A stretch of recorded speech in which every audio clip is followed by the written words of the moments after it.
Next हम करते हैं डिस्मेनोरिया की मैनेजमेंट। अच्छा जी, मैनेजमेंट में सबसे ज़्यादा इम्पॉर्टेंट आपको पता है कि जब मैनेजमेंट पूछते हैं तो हमने लाजमी उसमें इन्वेस्टिगेशन लिखनी होती है पहले, और उसके बाद हम उसकी ट्रीटमेंट लिखते होते हैं। या तो वो डायरेक्ट ट्रीटमेंट कह देते हैं तो हम ट्रीटमेंट मेडिकल या सर्जिकल जो भी है वो लिखते हैं। जब मैनेजमेंट कहते हैं तो हमने इन्वेस्टिगेशन लाजमी मेंशन करनी होती है कि हमने किस तरह पेशेंट को मैनेज किया है। अब आपके पास जब भी कोई पेशेंट आती है तो आपने लाजमी हर पूरी गायनी में जितनी भी कोई प्रॉब्लम है, हिस्ट्री तो मस्ट है ना। हिस्ट्री के बगैर तो आप डायग्नोसिस पे नहीं पहुंच सकते, ठीक है। उसके बाद ही आप इन्वेस्टिगेशन लिख के देते हैं। सो हम बात करते हैं हिस्ट्री की। तो हिस्ट्री में आपने क्या पूछना है? अब उसका कंप्लेन किया, उसकी कंप्लेन है पेन। सो आपने पेन के बारे में ही उससे क्वेश्चन पूछने हैं। पेन जो है वो बहुत ज़्यादा इंपॉर्टेंट है, इससे आप काफ़ी चीज़ें जो है वो रूल आउट कर लेते हैं। अब आपने गौर से सुनी है। अगर तो पेशेंट है पेन के साथ, ठीक है, तो हम उससे पूछते हैं कि आपकी किस साइड पे ज़्यादा पेन होती है, सीवियर है या नहीं सीवियर। बाज़ औक़ात ऐसे होता है कि नॉर्मल भी पेन हो रहा होता है, वो उसको सीवियर समझ रही होती है। हमने उसका करैक्टर पूछना है, उसकी टाइमिंग पूछनी है। टाइमिंग बहुत ज़्यादा इंपॉर्टेंट है, किस तरह इंपॉर्टेंट। अगर हम बात करते हैं कि ये प्राइमरी कॉज सपोज करें, तो प्राइमरी कॉज में क्या होता है कि जिसको प्राइमरी डिस्मेनोरिया होता है उसको फर्स्ट डे पे बहुत ज़्यादा पेन होती है और उसके बाद जो है उसकी पेन कम हो जाती है। फर्दर अगर पीरियड्स होती हैं तो उसको पेन नहीं होती। अगर हम बात करते हैं पीआईडी की, पेल्विक इन्फ्लामेटरी डिजीज़ अगर है, तो वो कब ज़्यादा पेन कब होगी? तो वो कहती है कि मुझे जो है ना मेंस्ट्रुएशन से 2-3 दिन पहले जो है पेन स्टार्ट होती है, 2-3 दिन रहती है। उसके बाद जब ब्लीडिंग स्टार्ट होती है तो मेरी पेन जो है वो ख़त्म हो जाती है, पेन मुझे नहीं होती। समझ लें कि ये जो है पेल्विक इन्फ्लामेटरी डिसऑर्डर है। क्यों? क्योंकि हमें पता है कि पीरियड से पहले जो है सिक्रेटरी फेज़ आता है। सिक्रेटरी फेज़ में प्रोस्टाग्लैंडिन्स वगैरह बहुत ज़्यादा सिक्रीट हो रही होती हैं। अगर उसको कोई इन्फ्लामेटरी डिसऑर्डर है तो उसमें उसको वो एग्रीवेट करेगा, और जब भी पीरियड स्टार्ट होंगे तो ज़ाहिर सी बात सिक्रेटरी फेज़ ख़त्म हो जाएगा और शेडिंग स्टार्ट हो जाएगी। सो उसको पेन नहीं होगा ज़्यादा। सो ये पीआईडी के अंदर है। अगर उसको एंडोमेट्रियोसिस है तो एंडोमेट्रियोसिस में पेन की हिस्ट्री बहुत ज़्यादा इंपॉर्टेंट है। क्यों? क्योंकि उसका पेन कब स्टार्ट होगा? जब उसको पीरियड स्टार्ट होंगे, ठीक है। और उसके बाद जैसे जैसे पीरियड्स के डेज़ आगे बढ़ते जाएंगे उसको पेन ज़्यादा होगी, और जब लास्ट डे होगा तब भी उसको शदीद पेन होगी। मतलब पूरे पीरियड्स में ही उसको बहुत ज़्यादा पेन रहेगी और पेन जो है वो एग्रीगेट करता जाएगा। सो ये एंडोमेट्रियोसिस के केस में होता है। फिर हम बात करते हैं एडिनोमायोसिस की। तो एडिनोमायोसिस और कंजेनिटल जेनिटल ट्रैक्ट एब्नॉर्मलिटीज़ के अंदर भी यही प्रॉब्लम होती है कि उसको पूरी पीरियड के दौरान ही जो है पेन रहती है। क्योंकि एडिनोमायोसिस में भी क्या होता है कि वो जो हमारे एंडोमेट्रियम सेल्स होते हैं वो मायोमेट्रियम में चले जाते हैं। सो वो भी साइक्लिकल जो है प्रोलिफरेशन करवा रहे होते हैं, एक्सक्रीशन करवा रहे होते हैं, और इसकी वजह से जो है वो शेडिंग जब होती है तो उसको उसमें पेन होता है, ठीक है। अच्छा, अगर तो उसको आईओसीडी है तो हम उससे पूछ लेंगे कि आपने आईओसीडी इंसर्ट किया हुआ नहीं किया हुआ। इसके अलावा जो पॉलिप है, अच्छा, दो बातें याद रखनी है कि अगर पॉलिप है पेशेंट को और आईओसीडी है, ठीक है, तो उसको आपको पता है कि जब कोई भी चीज़ है ना यूट्रस के अंदर, सपोज करने की यूट्रस है तो उसके अंदर कोई चीज़ सपोज करने की ये है जो है उसके अंदर आईओसीडी है और इसके अलावा पॉलिप है, तो जो जब मेंस्ट्रुएशन ब्लीडिंग होगी तो यूट्रस ट्राई करेगी कि मैं इसको एक्सपेल कर दूँ, ठीक है। इस तरह का पेन होगा उसको, तो उसको लेबर पेन होता है मेनली। जिसके अलावा कुछ और फीचर्स भी हैं जो कि बहुत ज़्यादा इंपॉर्टेंट है पूछना। इसी के साथ सपोज करेंगे उसने हमें कह दिया कि पेल्विक जो है ना पीआईडी, मतलब उसको कहती है कि मुझे ना पीरियड से 2-3 दिन पहले पेन होता है और पीरियड से पेन जो है वो ख़त्म हो जाता है। फिर हम उससे ये पूछते हैं कि आपको कोई डिस्चार्ज तो नहीं है। तो फिर अगर डिस्चार्ज भी निकल रहा है तो हम कहते हैं कि इसमें कोई ना कोई जो है वो इन्फेक्शन हो गया, या फिर हम कहते हैं कि उसको जो है पीआईडी हो गया है, विजाइनल डिस्चार्ज अगर निकलेगा, ठीक है। या फिर हम कहते हैं कि उसको जो है अगर आईयूसीडी है तो वो भी हमें बाहर से जो उसका थ्रेड है वो हमें नज़र आ जाएगा। अच्छा, अगर तो उसको प्रॉब्लम है इम्परफोरेट हाइमन का प्रॉब्लम है तो हम पूछते हैं कि साइक्लिक का प्रॉब्लम होता है। इसके अलावा जो है उसको हमें बल्जिंग नज़र आ सकती है अगर हम एग्जामिनेशन करेंगे। सो ये फीचर होता है, और साइक्लिकल पेन होता है, और उससे इम्यूनिया होता है, ठीक है। मतलब प्राइमरी इम्यूनिया होगा और पेन होगा तो वो इम्परफोरेट हाइमन होता है। फिर हम बात करते हैं एक और चीज़ कि अगर इस पेशेंट को एंडोमेट्रियोसिस है, ठीक है, एंडोमेट्रियोसिस है या फिर हम कहते हैं पेल्विक इन्फ्लेमेटरी डिजीज़ है, तो इन दोनों में एक चीज़ होती है जिसे हम कहते हैं डिस्पेरूनिया। डिस्पेरूनिया का मतलब ये है, ठीक है, इन पेशेंट क्या होती है डिस्पेरूनिया। डिस्पेरूनिया का मतलब ये होता है कि पेन ड्यूरिंग द इंटरकोर्स, और एंडोमेट्रियोसिस वाले पेशेंट के अंदर डीप डिस्पेरूनिया होता है। जबकि सर्वाइकल का प्रॉब्लम होगा तो सुपरफिशियल होता है, जबकि एंडोमेट्रियोसिस और पीआईडी के अंदर डीप डिस्पेरूनिया होता है। तो ये भी इसकी हिस्ट्री में इंपॉर्टेंट।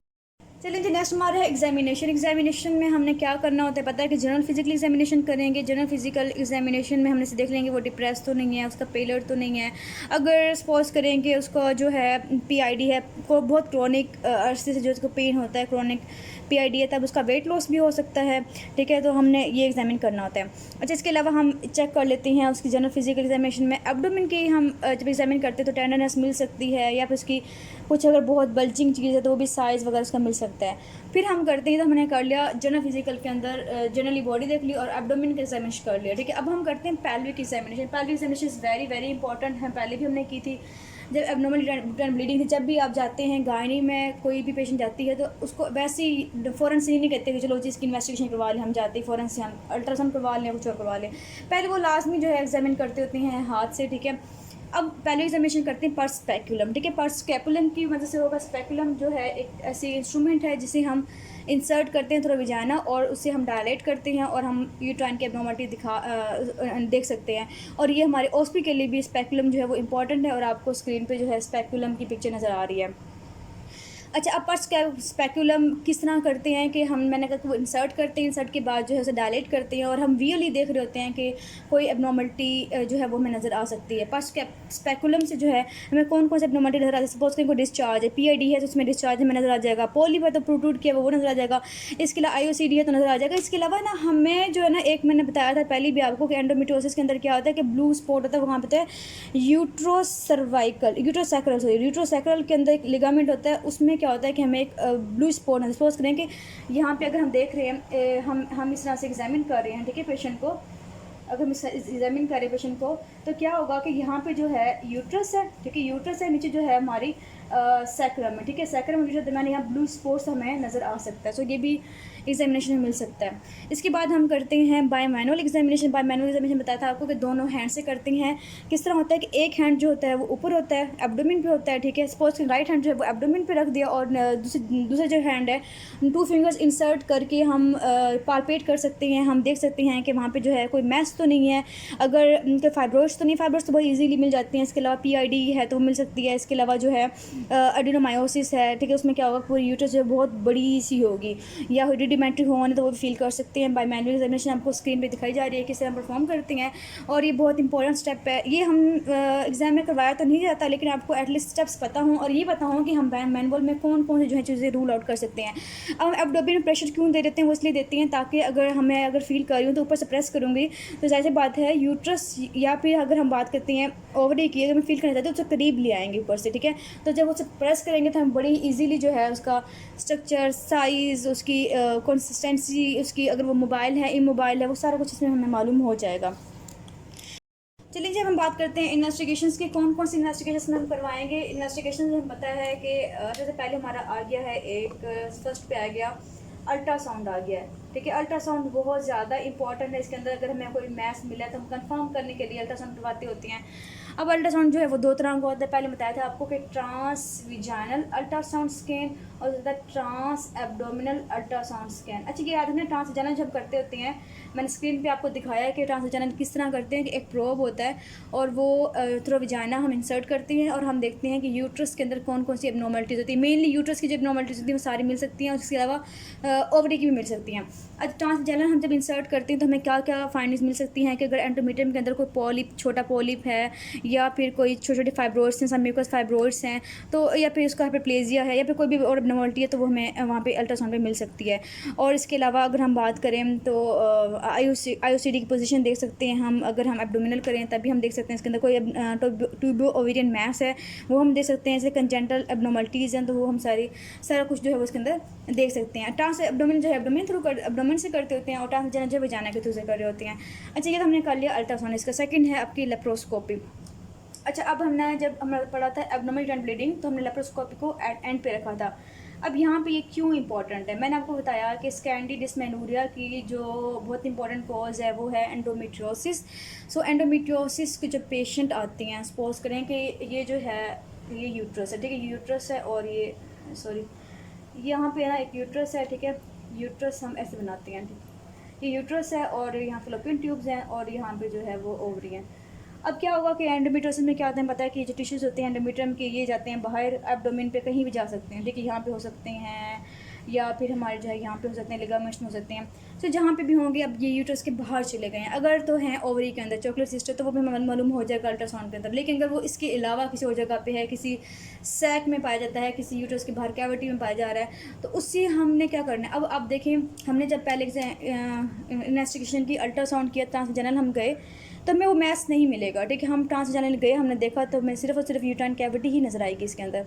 सो इसके बाहर जाने के लिए हमें लेप्रोस्कोपी करनी पड़ेगी कि हम बाहर एब्डोमिन के थ्रू जाएँ, ठीक है। लेप्रोस्कोपी आपको नज़र आ रही है स्क्रीन पे। हम जाएंगे एब्डोमिन के थ्रू जाएंगे, ठीक है। जाने के बाद कैमरा इंसर्ट करेंगे और हम देखेंगे कि एब्डोमिन के अंदर यूट्राइन के बाहर कहाँ पे एंडोमेट्रियम ब्लॉकेट है। ये कब होता है कि जब उसके अंदर हमें पता हो कि हमें कुछ ना कुछ आइडिया हो कि उसमें एंडोमेट्रोसिस हो सकता है, सस्पेक्ट कर सकते हैं, और हमें बाकी सारी इन्वेस्टिगेशन से हमें कुछ भी नहीं मिला। हमने अल्ट्रासाउंड करवा लिया, हमने हिस्टेरोस्कोपी करवा ली, यूट्राइन में कोई एब्नॉर्मलिटी नहीं है, तो एंडोमेट्रियोसिस को फाइनली रूल आउट करने के लिए कि एंडोमेट्रियोसिस ही है, तो हम लेप्रोस्कोपी करते होते हैं। इसलिए ये बहुत ज़्यादा इंपॉर्टेंट है इसके अंदर। हिस्टेरोस्कोपी हम करते होते हैं। हिस्टेरोस्कोपी में हम क्या करते हैं कि हम एक कैमरा लेके जाते हैं वजाइना के थ्रू, और जाके हम जो है यूट्राइन कैविटी को बड़ी अच्छे से उसकी हर तरह की एब्नॉर्मलिटीज़ जो है वो देख लेते होते हैं कि भी यूट्रस के अंदर कन्फाइंड है, वहीं पे हम चीज़ें देख सकते हैं। फिर हम बात करते हैं कि ब्लड टेस्ट करवा सकते हैं। ब्लड टेस्ट में हमने क्या करवाना है कि फुल ब्लड काउंट करवाएंगे इसके अंदर, ये रूल आउट करने के लिए कि इसको अनीमिया तो नहीं है, कोई इन्फेक्शन तो नहीं है, ठीक है। तो हमने इसके अंदर ब्लड रिपोर्ट भी करवा लेनी, ब्लड टेस्ट भी इसके अंदर करवा लेंगे। तो ये हमारी जो हैं इन्वेस्टिगेशंस हैं। तो हम इससे क्या करते हैं कि अगर हमें सपोज करेंगे इसमें कोई पैथोलॉजी नहीं मिलती, हमने इन्वेस्टिगेशंस की, अल्ट्रासाउंड किया, लेप्रोस्कोपी तो खैर हम तभी करते हैं जब हमें कोई शक हो। हिस्टेरोस्कोपी की, हमने ब्लड टेस्ट किए, सारी एग्जामिनेशन की है हमने, उसके बाद में कोई कोज नहीं मिलती, तो हम कहते हैं कि ये जो है प्राइमरी डिस्मेनोरिया है। और हिस्ट्री बहुत ज़्यादा इंपॉर्टेंट होती है इसके अंदर, अपनी हिस्ट्री जो है वो लास्ट नहीं मैंशन करनी होती है इसके अंदर।